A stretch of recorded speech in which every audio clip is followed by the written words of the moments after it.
Nagluto nga ako ng pansit para sa aming pang-almusal. Abay, tignan nyo naman yan mga katrops. O, napakasarap nito ay pare sa kanin. O di kaya sa mainit na pandesal. Tapos lalagyan mo pa ng napakaraming chili garlic oil.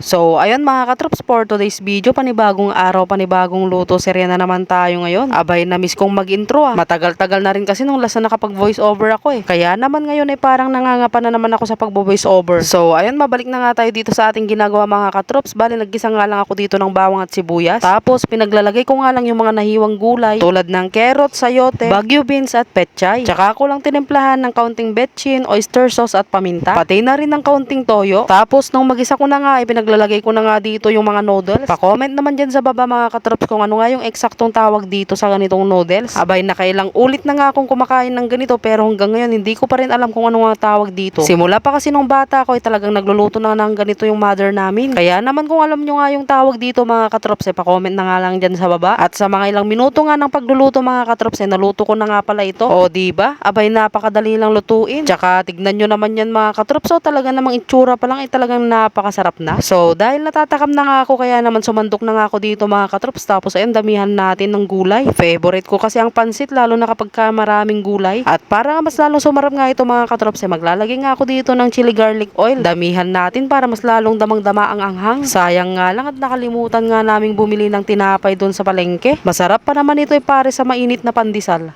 So, ayun mga katrops, ayan, tara. Kain tayo ngayon ng pansit. Yan, oh. Almusal mga katrops. Sayang, wala akong kanin. Yan, oh. Kahit tinapay sana, bagay na bagay dito. First bite. Hmm.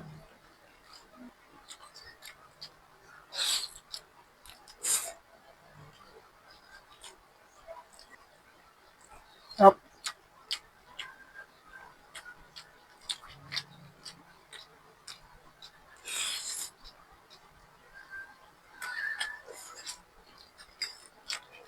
Dagdag pa tayo ng sili mga katrops.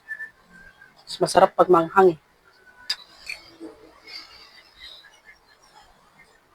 Ano?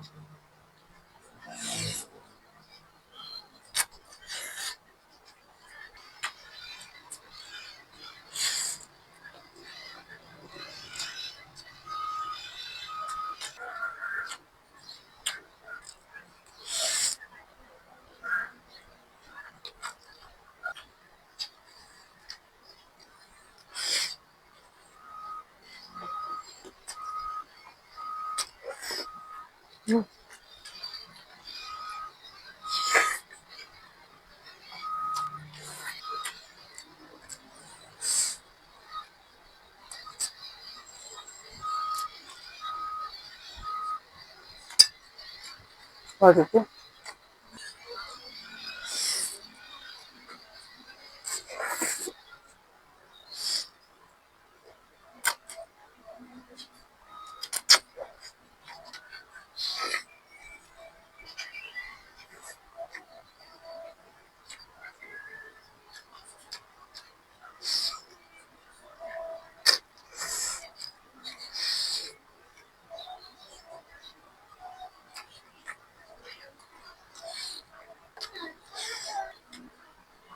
Yan, oh. So, paano ba yan mga katrops? Hanggang dito na lang itong aking vlog. Huwag niyo na rin po palang kalimutang i-like and share tong aking video. Maraming salamat sa panonood. Bye-bye!